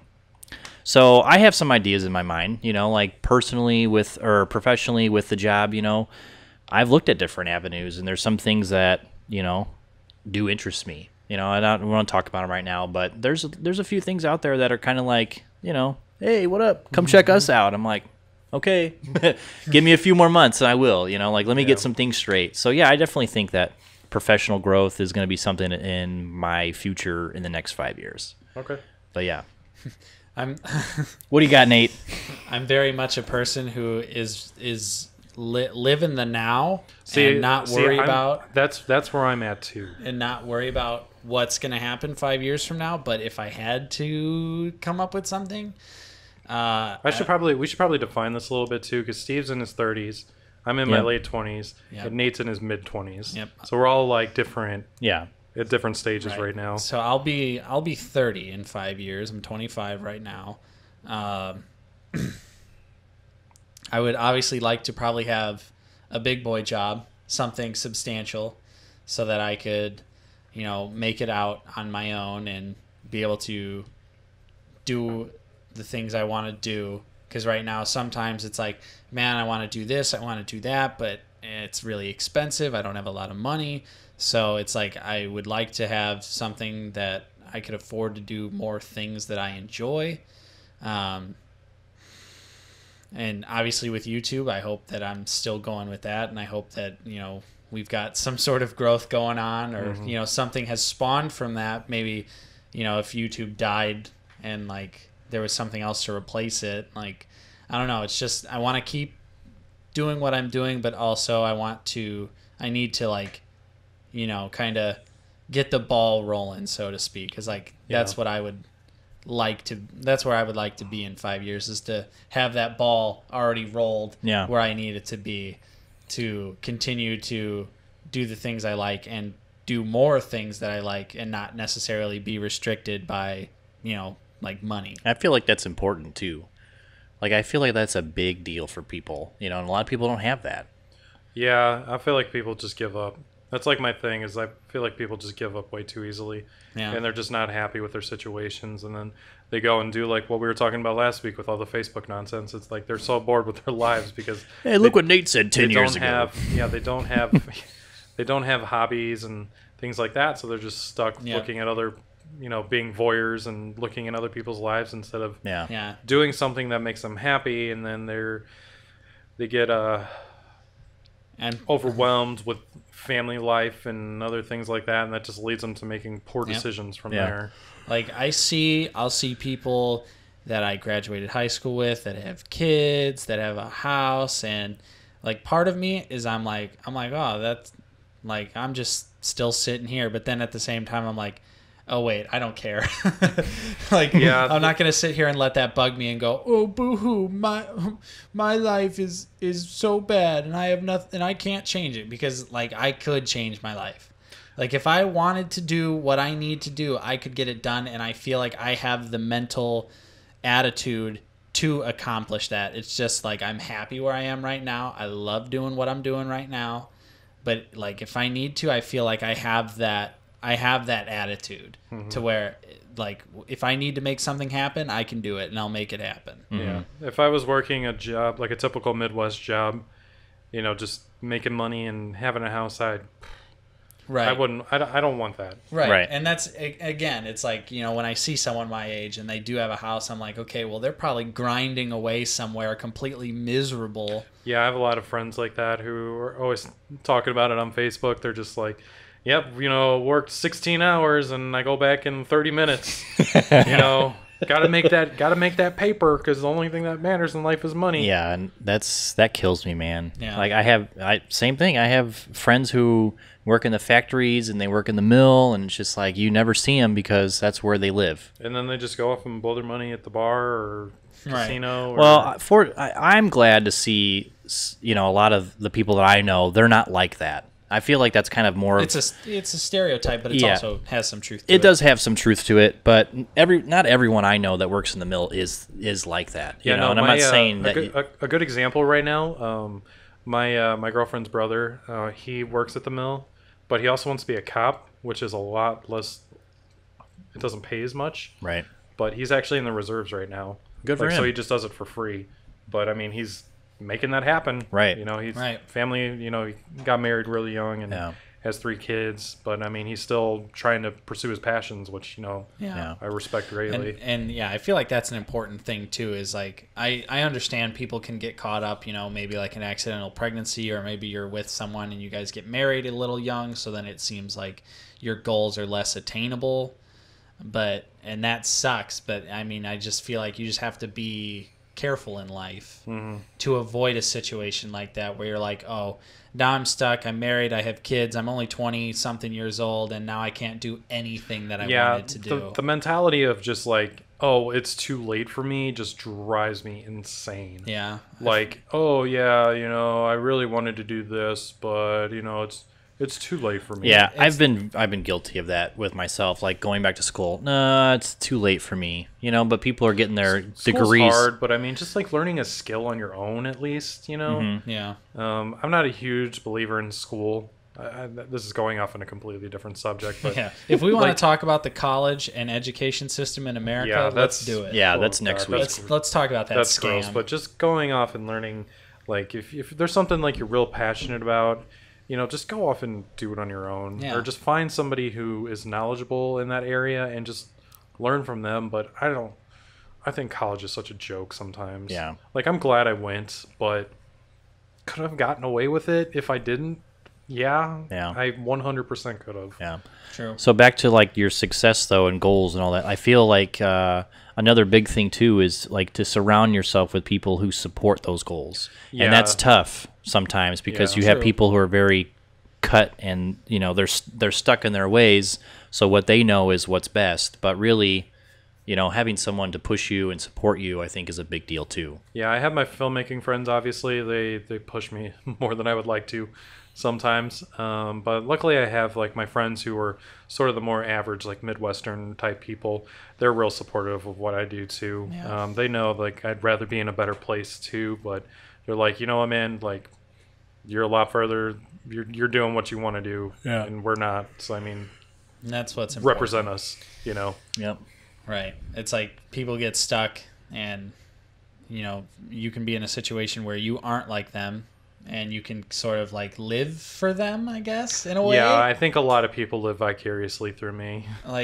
Like, man, that's awesome that he's doing that, but I got to make a bunch of steel today, so. See you, Alex. Yeah, I don't know. I think people need a hometown hero to root for. Yeah, There and you of go. course, Every once in a while. of course, people can have valid criticism. Like if you're destroying your life and you're living on the streets, but you're like, I'm gonna make it as a then maybe you need a reality check. But like if your life's going just fine, and people are being like, well, you're never gonna make it. That's when I go snip, snip, snip. I think snip. I think my problem is just like the stigma of just like society. Yeah. Just being almost 30 and still living at home. I think that's just what bothers me the most. Yeah. I mean, I have a really great relationship with my parents. Like my mom, if I never moved out, she'd be okay with it. That's right. I want to be on my own. Like that's a challenge that I'm ready for. Yeah. And it's just not my time yet, I guess, and it's just frustrating. Yeah. I feel you. I definitely. I mean, when I moved out briefly, that was like a nice taste of freedom, and then I was definitely depressed for a while when I had to move back home, and I was like, shit, like this sucks. I can't do whatever I want right now. I mean, I can because I'm an adult, but And you live in America. yeah, but sometimes you're just like, Yeah. can't be listening to music loud as hell when your mom's trying to go to sleep at night, stuff like that. Crazy parties all the time. Can't do that really. Yeah. So You probably could, but you just get kicked out real quick. yeah. You're out of here, Nathan. But yeah, I mean, like to me, like I was saying, like I'm happy right now. Like I feel like I'm in a place where I want to be. Maybe I could stand to make some more money or something like that. But then of course that comes with the sacrifice of time and hobbies that you really enjoy and are passionate about. Currently, I'm trying to find more like paying jobs. Right. They're very low paying jobs, but even finding those just in like editing or just anything like that. Like I've been looking on Craigslist like crazy, like literally all over the United States. I'm like, if you will Dropbox me your footage, I will edit it for you if you pay me. Like that's the point where I'm at right now. Haven't had a ton of luck yet, but hopefully something comes eventually. Hashtag you do you. Hashtag you do you. Yep. Let's I say we wrap this up, boys. Yeah. Got any final thoughts to add to this discussion? Yeah, I'm not so much depressed about it right now, but every once in a while I just get a reality check. Everyone gets bit with it, Hey, Yeah. what am I like you said, the recheck, what's going on? It's part of, it's just part of being a human. It's human nature to second guess yourself, and it certainly doesn't help that the pressure of society exists, and you can ignore it, but also sometimes it's like you can't. And even though it's just like nothing, it's nothing there. There's nothing like in front of you. There really is. It's all in your imaginary. Head. It's definitely imaginary. I will say that. It's like, do you think random businessman walking past you on the street gives a fuck about what you do with your life or anything like that? No. Nope. And it's like, but then you have this weird thing in your head where you're like, oh, successful businessman. What am I doing? What am I doing? What did I do wrong? What did you do right? Tell me everything, businessman. Right. And then you're just like, and businessman is just like, what? So it's like, Get this crackhead away from me. yeah, it's like shit that gets built up in your head, and sometimes it gets to you, but so I mean, it's just part of being a human, and as long as you don't let that consume you. Yeah. And, I don't. and become obsessed. Yeah, it's just every once in a while reality just hits you. Yeah. I definitely feel you on that one. So I guess this is where we'll wrap this episode up of the Low Side Podcast. Don't forget, if you're listening on iTunes, to Give us the review. drop us that rating, 5-star us. We will read your review out. Yes. Write something funny. Write something cool. Hey, plug something of your own. I don't really give a shit. Yeah, we'll read it. I'll just read your plug. Yeah, the review is actually just, hey, check out my podcast. Yeah. Hey, but you know what? It's engagement. 5 stars. And that's all that matters. Of course, we're also on Facebook, YouTube, if you want to check out our videos. That's at the Low Side Podcast. Twitter, Instagram. Those are kind of dead, but... maybe we'll figure out something to do with them. I like how Nate wanted to start all these random polls, and we actually only did it once. I just suck. I suck at... Like, I'll get into, like, really big, like, social media moods where I'm, like, posting every day, and I'm like, hell yeah, look at all this engagement and stuff, and then I'm just like, I don't feel like doing it. And then I'm like, I'm going to play Minecraft for 10 hours today instead. I have more time to do that. So, of course, thank you so much for listening. Thank you so much for watching. I'm Nate. I've been joined with Steve. See you guys later. And Alex. Good night. And we will see you next time on the Low Side Podcast.